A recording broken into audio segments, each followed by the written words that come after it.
She called it her dream wedding, but every dream she built was on my credit card.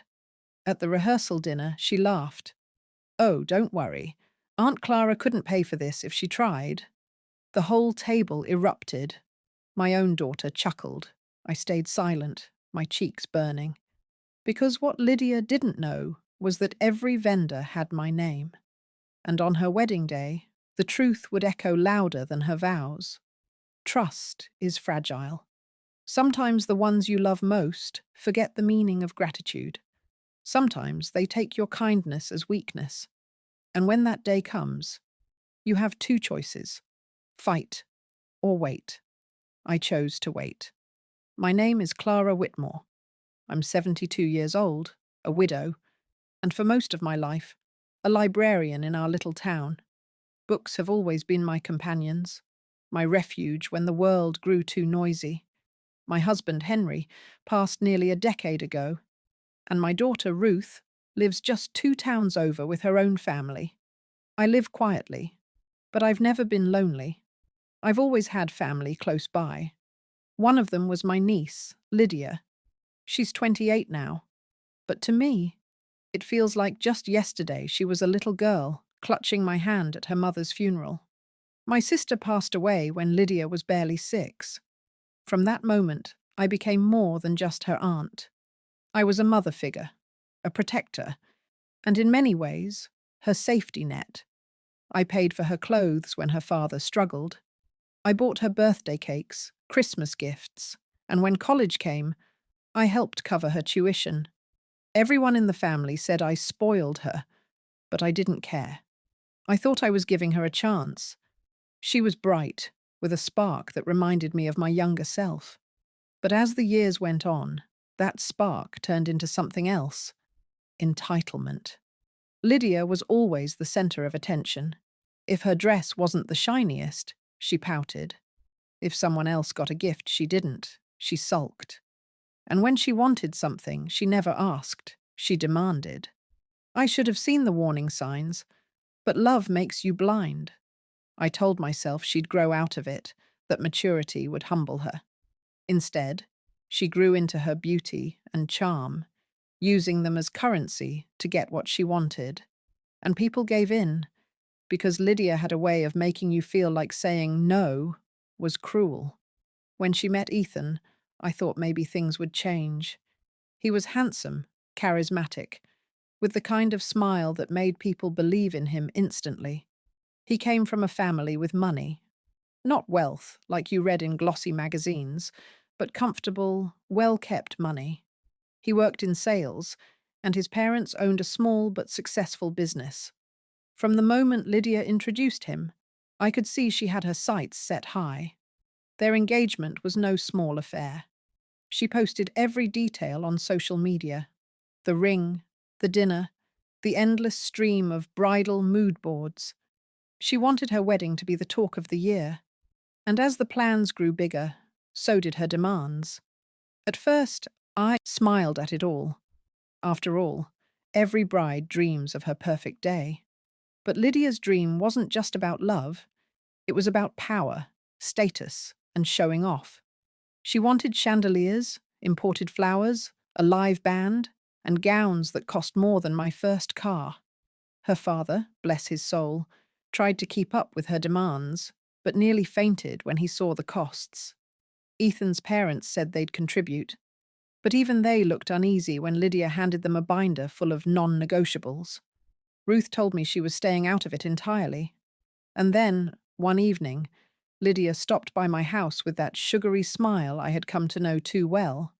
She sat at my kitchen table, twirling a strand of her hair, and said, "Aunt Clara, you don't have to worry about a thing. I'm not asking you for money. I just want you to enjoy the day." It sounded innocent, too innocent. Something inside me stirred that night, a memory of the times I had opened my wallet for her without hesitation. She didn't ask this time, not with words. And yet, weeks later, I would find out she had taken what she wanted anyway. Looking back, maybe this was always the road she was heading toward. A girl who had been given everything, finally reaching for the one thing she thought she deserved most: a wedding built on someone else's sacrifice. I didn't know then that she had already begun, that my credit card, tucked neatly in my drawer, had already become her ticket to the grandest stage of her life. And when the truth surfaced, not in whispers, but shouted across a ballroom of 300 guests, she would learn the one thing she had never been taught: that every stage has lights, and those lights can expose everything. It started small: a charge here, a charge there. At first, I thought nothing of it. A subscription renewal I didn't remember. A purchase from a boutique I'd never heard of. My eyes aren't what they used to be, and online statements sometimes look like puzzles to me. I told myself it was probably something harmless: a clerical error, a mistaken entry. But then the numbers grew. Hundreds of dollars to a florist in the city, 1,000 to a catering company, deposits to a bridal shop. It was no longer harmless. It was deliberate. I remember sitting at my kitchen table that afternoon, the statements spread before me, my teacup going cold at my side.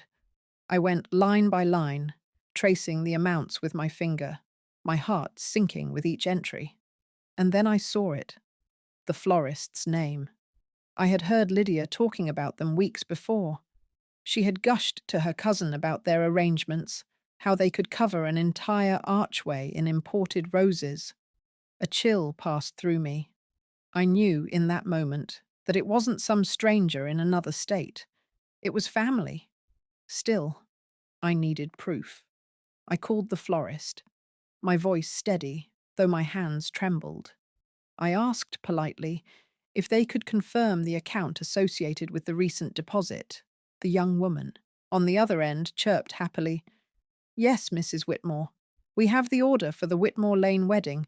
Lydia's name is on the booking, but the card belongs to you." Her words hit me like a hammer. My niece hadn't asked. She hadn't even hinted. She had simply taken. I called the bridal shop next. The same story. Lydia had ordered her gown, alterations, accessories, all with my card. I sat in silence for a long while, staring at the stack of bills. Betrayal has a way of aging you all at once. My chest felt heavy, not just with anger, but with grief. I had given Lydia so much already, but it was never enough. She hadn't just crossed a line, she had erased it altogether. That evening I called her. My voice was calm. Too calm. "Lydia," I said, "I've noticed some charges on my account. Do you know anything about them?" There was a pause, then laughter. Light, airy, the kind she used when she wanted to disarm me. "Oh, Aunt Clara, don't sound so serious. Yes, I used your card, but it's just for the wedding deposits. I'll pay you back. I promise. It's all temporary." Temporary. As if stealing was something that could be excused by timing. "You should have asked," I said firmly. Her tone sharpened. "I knew you'd say no. You never spend money on yourself, so what difference does it make? You'll get it back. This is my dream wedding, Aunt Clara. My once-in-a-lifetime moment. Don't ruin it." And just like that, she ended the call.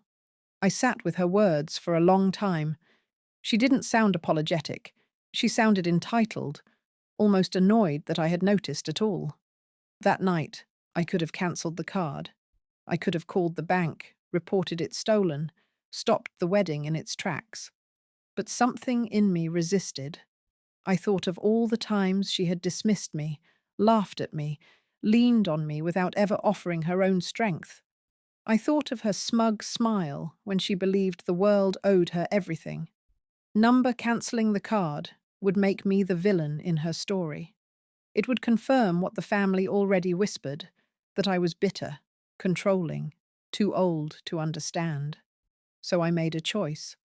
I wouldn't cancel a thing. I would let her spend. I would let her build her castle, brick by stolen brick. And when the day came, when 300 guests gathered to admire her glittering illusion, the truth would pull it all down. The next morning, I began calling every vendor: the florist, the caterer, the band, the venue. Each time I confirmed one detail, the name on the contract, mine. And so the stage was set, though Lydia didn't know it. She walked on clouds, posting pictures of her fittings and cake tastings online. She bragged about the orchestra, the imported champagne, the endless touches of elegance. She thought she had gotten away with it. But I had learned something in my 72 years. When people steal from you, they steal more than money. They steal your dignity. The only way to take it back is to let them show the world what they are. And so I waited. Family is supposed to be your anchor when storms come, but sometimes they are the storm. I knew I couldn't carry this alone. The charges weren't just a matter of inconvenience, they were theft, plain and simple. I thought perhaps if I spoke to someone else in the family, they'd understand. They'd stand with me, help me stop Lydia before the wedding spiraled further out of control. So I called my daughter, Ruth. She's a good woman, steady and practical, but she has always had a soft spot for Lydia. They grew up more like sisters than cousins. I hoped, maybe, she'd see the situation clearly. I told her everything. The card, the vendors, Lydia's casual dismissal when confronted. My voice shook, not with fear, but with that deep ache betrayal leaves behind. Ruth sighed heavily on the other end. Mum, I think you're making too much of this. It's just wedding stress.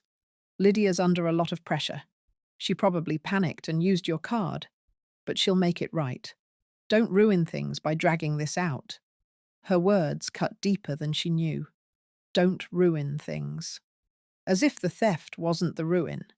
As if I were the problem, not the girl siphoning my savings. I'm not ruining anything, I said, my voice firm. She stole from me. But Ruth's tone grew impatient. Mum, please, she's young. You're retired. You don't really need the money like she does. Just let it go. This wedding is important to her. Don't be the reason it falls apart. For a moment, I couldn't breathe. My own daughter, siding with the thief. And Ruth wasn't the only one. When word trickled to other relatives, because Lydia, of course, spun her version of the story, they echoed the same refrain. It's her wedding. She deserves this. You wouldn't understand, Clara. You never had a big wedding. Don't make a scene. Just let her have her moment. Let her have her moment. At my expense. A week later, I found myself at a pre-wedding dinner hosted by Lydia and Ethan. The room was buzzing with chatter, glasses clinking, everyone dressed in their finest. I sat quietly at the end of the table, my hands folded, my presence more obligatory than welcomed. Lydia floated around like a queen, her laughter sharp and glittering. She wore a dress I knew had been charged to my account, silk, tailored, far beyond her means.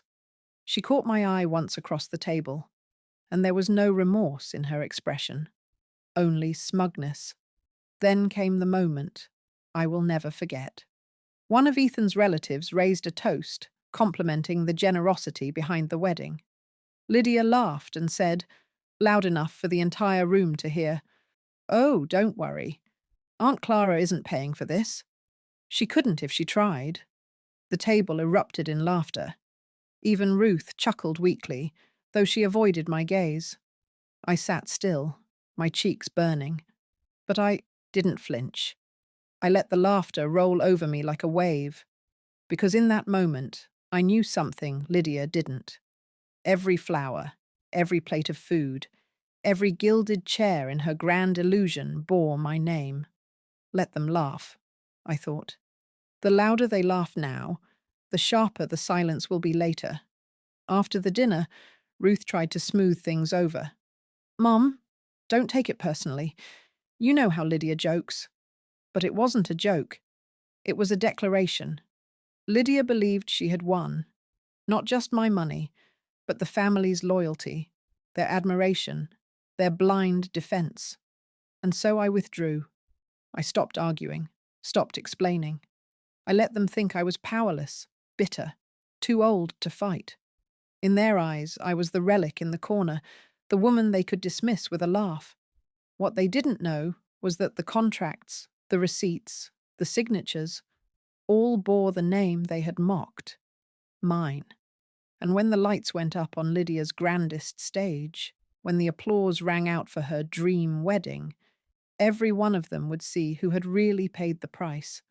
Sometimes silence is the only weapon you need, and I was sharpening mine. When people dismiss you, they forget you're still listening. They forget you're still thinking, and that is where their downfall begins. After that dinner, after the laughter at my expense, I knew one thing for certain. No one in my family was going to stand with me. Not Ruth, not Lydia's father, not a single relative who clung to Lydia's charm like moths to a flame. They had chosen their queen, so I chose silence. Not defeat, not surrender. Silence. Because silence has a way of clearing a path. The very next morning, I pulled out my files. Years of working as a librarian had taught me the art of keeping records. I had a folder for every bill, every receipt, every statement. And now I began creating a new one, labeled simply Lydia's Wedding. I called each vendor one by one. My voice was polite, measured. "This is Clara Whitmore. I'd like to confirm the billing details for the upcoming event." And without fail, each one replied with the same phrase. "Yes, Mrs. Whitmore, the account is in your name." The florist confirmed it. The caterer, the bridal shop, the orchestra, even the venue manager, whose tone grew almost reverent when he spoke of the generosity behind the event. My name, not Lydia's, was on every contract. At first, I thought of pulling the rug out from under her immediately. I could have cancelled the contracts, demanded refunds, stopped the wedding cold. But that would only feed the family's story that I was bitter, jealous, unwilling to let the younger generation shine. I wanted the truth to be undeniable, not whispered behind closed doors, but declared in front of every guest Lydia had invited to admire her illusion. So I paid the deposits. I let the charges go through. I even called the bank quietly, explaining the situation just enough to ensure they would not freeze my account for suspicious activity. They must have thought me eccentric, letting such sums slip away. But I had a plan. I printed copies of every receipt, every confirmation email, every statement. They went into the folder, neatly arranged, each page a piece of the puzzle. If Lydia tried to spin another story, I would have proof, undeniable, black and white, bearing my name in ink. Meanwhile, Lydia's social media became a theatre of extravagance. She posted her cake tasting, her gown fittings, the rehearsal dinner plans. She gushed about working so hard to make her dream a reality. Each post stung, but I kept my silence. One evening, Ruth stopped by. She saw the folder on my table and frowned. "Mum, what are you doing with all this paperwork? You're not still upset, are you?" I looked her in the eye. "I'm keeping records, Ruth, because one day they'll be needed." She shook her head, exasperated, as if I were a child clinging to a grudge. "You're wasting your energy. Just let it go. Lydia will pay you back when she can." I didn't argue. I didn't explain. Let her think I was wasting my time. Because Ruth hadn't seen what I had, the pattern, the arrogance, the complete lack of shame. Lydia wasn't planning to pay me back. Lydia believed she had won. But winning requires finishing the game, and the game wasn't over yet. As the weeks passed, I watched Lydia strut through town, showing off invitations printed on thick cream paper, embossed with gold lettering. She talked about the orchestra as though she had personally conducted them into existence. She bragged about the imported flowers, the rare champagne, the designer gown. Each boast was a brick in her castle of lies, and each brick was mortared with my money. And so I waited, with my folder of evidence and my steady silence. I waited for the moment when Lydia would stand at the peak of her illusion, believing she had triumphed. Because when she reached that peak, there would be nowhere left to climb, only a long, hard fall. In life, people often mistake patience for weakness. They mistake silence for surrender. But silence, in truth, is strategy. And mine was almost complete. The stage was set, the contracts signed, the bills paid, the lights ready to shine. All I had to do was take my seat in the shadows and wait for the curtain to rise. Weddings are meant to be joyful, a celebration of love, a joining of families. But as I dressed that morning, slipping into a simple navy dress I'd worn a dozen times before, joy was not what I felt. I felt a calm resolve, the kind that settles over you when a storm is about to break, and you've already decided you won't run for cover. The venue was grander than anything I could have imagined. Crystal chandeliers hung from the high ceilings, reflecting soft, golden light. White roses lined the aisle in heavy, fragrant clusters. Tables gleamed with silver cutlery and crystal, glasses, each centerpiece a tower of imported blooms. Even the air seemed perfumed with wealth. And yet, I knew the truth.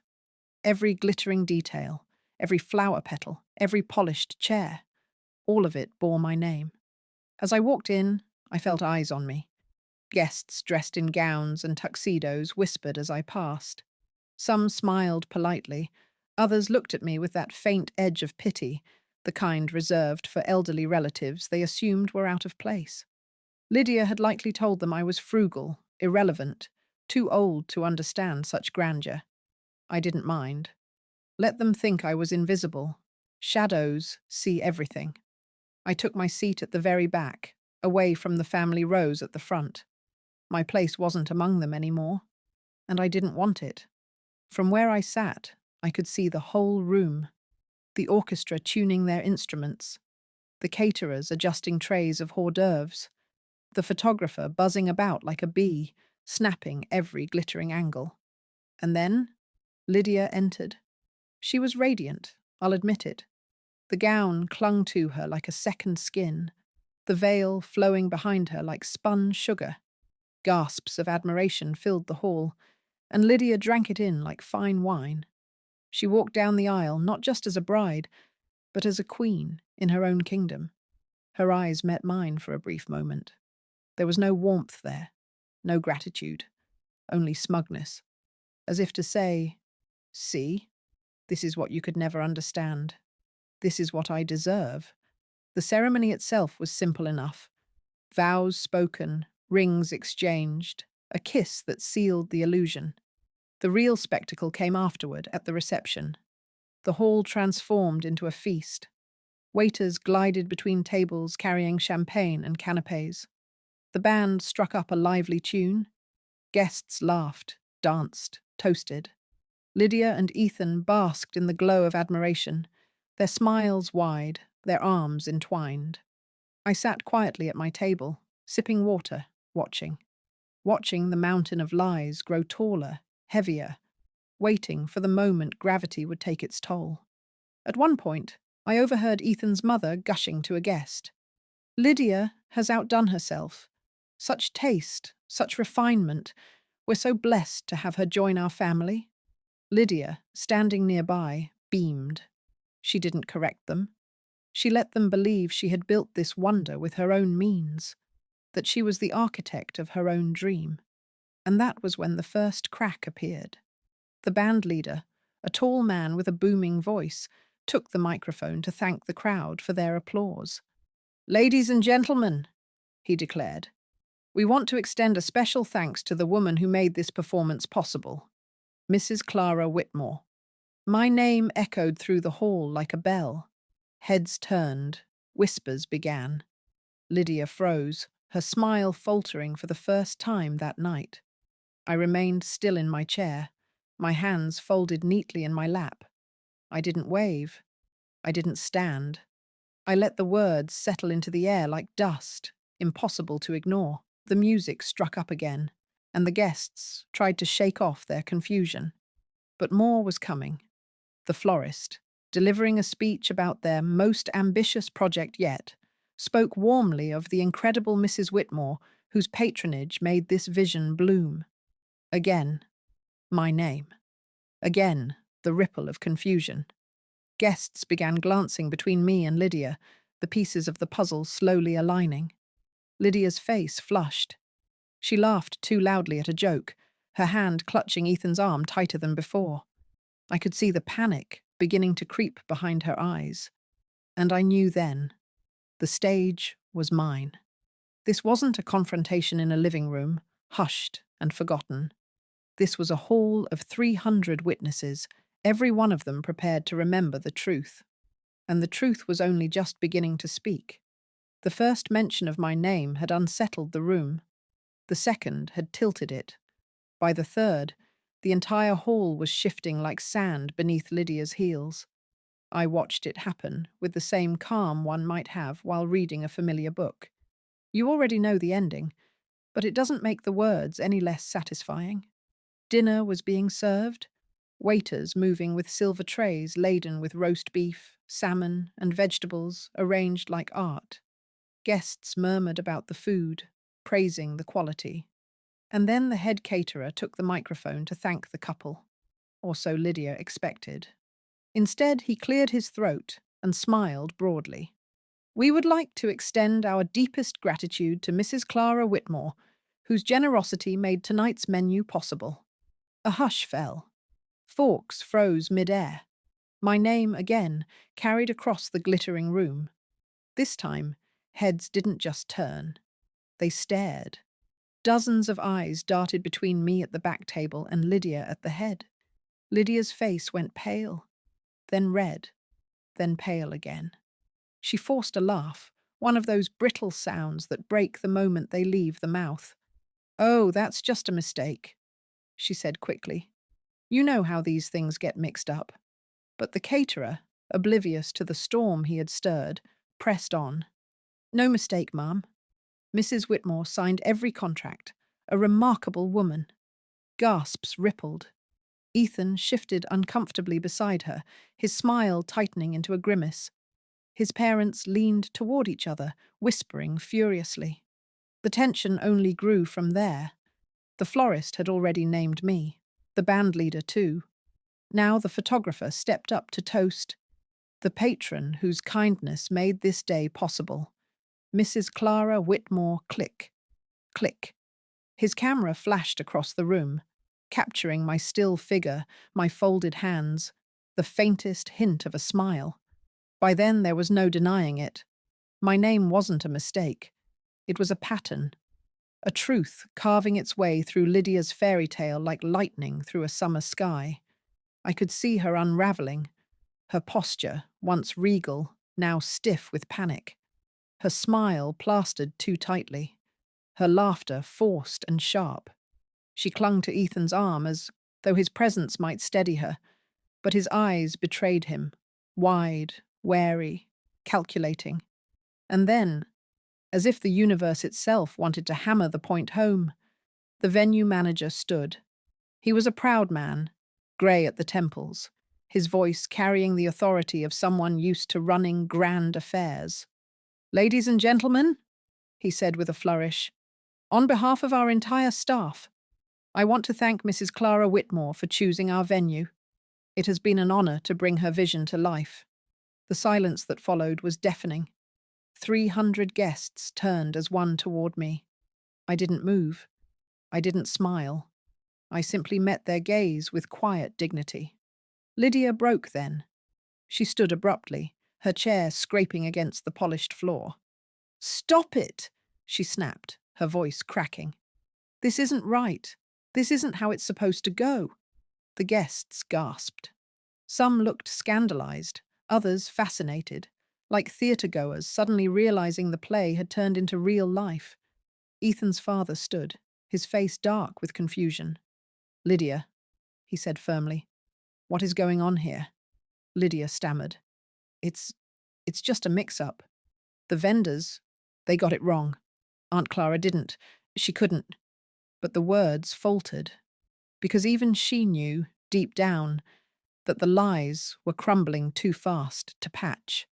I remained seated, silent, letting the weight of the truth settle. There was no need to raise my voice. The louder Lydia protested, the more hollow she sounded. Guests began murmuring to each other, some sympathetic, others disgusted. I heard one whisper, "She stole from her own aunt?" Another, "All this? And it wasn't even hers?" Lydia's perfect illusion, her glittering kingdom of roses and chandeliers, was cracking before her very eyes, and I had not lifted a single finger to push it over.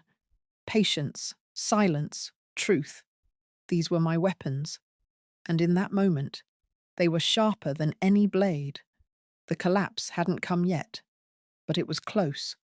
I could feel it in the air, heavy and electric, as though the room itself held its breath, waiting for the final blow. And when it came, it would not be me who delivered it. It would be the wedding planner, standing in the wings with a microphone and a smile, ready to crown the woman behind the dream. There's a moment in every storm when the air shifts, heavy and electric, and you know the lightning is about to strike. In that hall, surrounded by crystal and roses, I felt it. The chatter dimmed, the whispers hung heavy, and all eyes waited for what would come next. It came in the form of the wedding planner. She was polished and poised, her hair swept into a neat bun, her clipboard clutched like a scepter. She took the microphone with a professional smile and began her speech. "Ladies and gentlemen, what you've seen tonight has been months of planning and dedication. Every detail, from the flowers to the music, from the dinner to the gown, has been crafted with love and care, and none of it would have been possible without the remarkable woman whose generosity made it all real." Her eyes swept the room. The guests leaned forward. Lydia's knuckles whitened as she gripped Ethan's arm.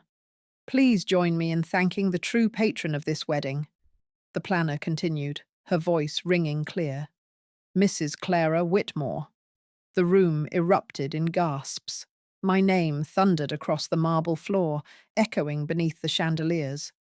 Every head turned. Every whisper sharpened into shock.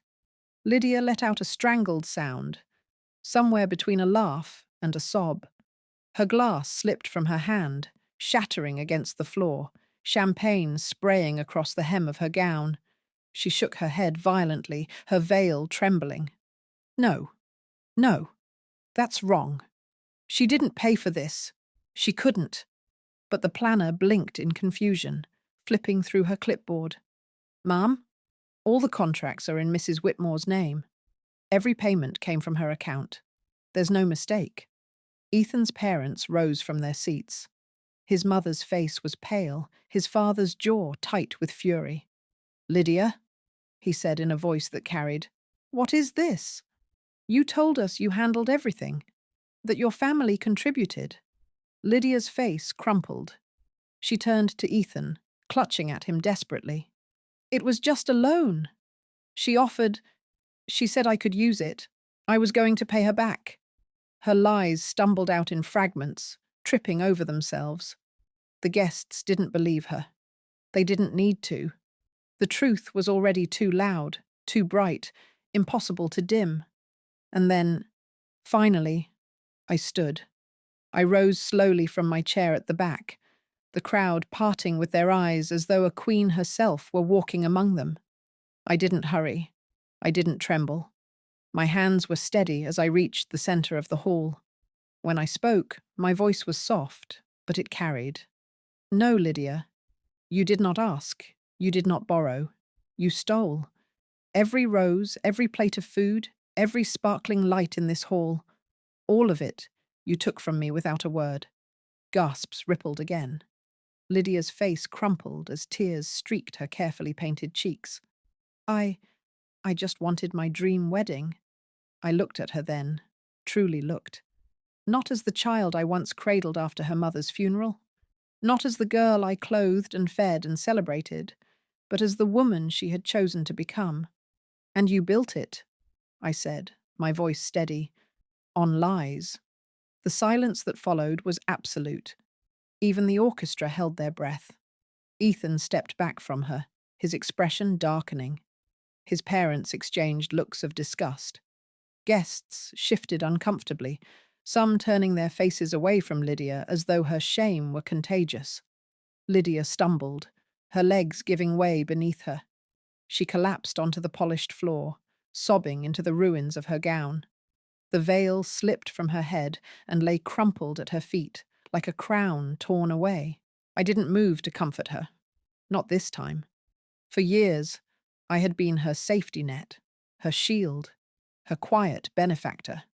But this collapse was hers alone to bear. I turned then, walking back toward my seat. Each step echoed in the hall, louder than her sobs. Not because I raised my voice, not because I demanded retribution, but because the truth had spoken for me. And in that moment, it was enough. The reception never recovered. The band tried to strike up another tune, but no one danced. The caterers carried trays of food, but plates were left half full, untouched. Guests whispered in clusters, their eyes darting toward me, then back to Lydia's crumpled figure on the floor. The illusion she had built with stolen bricks had toppled in an instant, and no one wanted to be caught standing in its rubble. Ethan's parents were the first to leave. His mother's hand clutched his father's arm as though she needed his weight to keep her steady. I heard her say, sharp and cold, "We cannot be part of this." Ethan lingered for a moment, his face a storm of humiliation and anger. He looked down at Lydia, her makeup streaked, her gown stained with champagne, her crown of roses wilting, and whatever fondness he had once felt for her was gone. He didn't reach for her. He didn't help her up. He simply walked out, his footsteps hard and fast, leaving her sobbing in the ruins of her dream. Guests followed suit, some quickly, some slowly, but all with that same air of shame, as if the very walls themselves were watching. By the time the last tray of champagne was cleared, only a handful of relatives remained, hovering like nervous moths around Lydia. I stayed seated, quiet and unmoved. Not triumphant, not gloating, just steady. I hadn't come for vengeance. I had come for truth. And the truth had done its work. Later, as the staff began dismantling the decorations, I rose and made my way to the door. Lydia didn't look up as I passed her. She was hunched, small, a shadow of the queen she had tried to be. For years, I had bent down to lift her from her sorrows. This time, I walked on. The night air outside was cool, sharp, with the scent of roses discarded into bins. I inhaled deeply, feeling lighter than I had in years. But the story did not end there. The next morning, my phone rang. First Ruth, her voice frantic. "Mum, you didn't have to do that in public. You embarrassed her." "Embarrassed her?" I said calmly. "She embarrassed herself. I only stood when the truth was already in the room." Ruth sputtered, searching for words. But even she knew there was no defense. Not this time. Then came Lydia's father, his voice tired and broken. "Clara, please, can't you help her smooth this over? She's ruined. No one will look at her the same." "She ruined herself," I said. "I gave her chances. I gave her love. I gave her more than she ever earned. What she did with it was her choice." There were more calls, cousins, distant relatives, even family friends. Some scolded me, some begged me to forgive and forget. None of them understood that forgiveness wasn't mine to give. The damage wasn't just financial. It was trust, dignity, respect. And those cannot be repaired with empty apologies. Ethan's family cut ties immediately. The engagement was over before the week ended. Word spread quickly. Small towns are like that. What had been Lydia's moment of triumph turned into her scarlet letter. Employers heard. Neighbors whispered. Invitations dried up. I didn't revel in it. I didn't post about it. I didn't tell the story unless asked, and even then, I spoke simply. She used my name. She stole. And the truth came out. That was all. Weeks later, I saw her once more. She came to my house, unannounced, her eyes hollow, her once perfect hair unkempt. She stood on my porch, trembling. "Aunt Clara?" she whispered. "I'm sorry. I didn't think it would end like this." I looked at her for a long moment. She wasn't the child I had once protected. She wasn't even the woman who had mocked me at the dinner table. She was someone else entirely. Someone stripped bare by the consequences of her own choices. "I hope," I said softly, "that someday you'll learn the difference between wanting and deserving." And then I closed the door. Not angrily, not dramatically, just closed it. Because some doors must stay shut until the person on the other side learns how to knock with honesty. Inside, I sat at my table, my tea steaming gently, and felt no bitterness, only peace. For the first time in years, I was no longer her shield. I was simply myself again. Life rarely gives you neat endings. Most betrayals linger in the air, leaving wounds that never fully close. But every now and then, life offers something rare, a moment where the truth stands taller than the lies, where dignity outweighs deception. That moment came for me on the day my niece's dream wedding collapsed under its own stolen weight. In the weeks that followed, I returned to my quiet life. The chatter of family died down. Some relatives still tried to stir guilt in me, telling me I should have handled things privately, that I had been too harsh. But I knew better. Privately meant silence. Privately meant erasure. And I had been erased enough in their eyes. For once, I had not raised my voice, not shouted, not fought. I had simply let the truth speak for itself. And the truth had roared louder than any accusation I could have made. I thought often of Henry, my late husband. He had always told me, "Clara, you don't have to strike hard to be strong. Just stand steady, and the world will move around you." I had never understood the full weight of those words until that night, because standing steady was all I did. I let Lydia spin her web, let her laugh at me, let her family dismiss me. I let her believe she had built a castle. And then I let the walls speak, each one etched with my name. The irony was bitter but clear. In trying to erase me, she had written me into every corner of her dream. My name on the flowers, the food, the music, the venue. My name spoken again and again, until her lie could no longer stand. I wasn't proud of her collapse. No part of me rejoiced at seeing her sobbing on the floor, her gown ruined, her fiancé gone. But I was proud of myself, proud that I hadn't bent, proud that I hadn't let their laughter break me, proud that I had trusted silence to do what anger never could. One evening, as autumn leaves fell outside my window, I pulled out the folder I had kept. Lydia's wedding. I flipped through the contracts, the receipts, the records of her theft. I considered burning them, but in the end, I closed the folder and slid it back into the drawer. Not as a weapon, not as evidence, just as a reminder that trust, once broken, cannot be mended by apology alone. A reminder that sometimes the strongest voice is the quiet one. And a reminder that even in my 70s, I still held power, not in wealth, not in youth, but in truth. I don't know what became of Lydia after that. Perhaps she learned, perhaps she didn't. Perhaps one day she will understand that love is not built on taking, but on giving. That respect is earned, not demanded. What I do know is this: I have peace. And as I sit now, looking back, I return to the words that carried me through. Trust is fragile.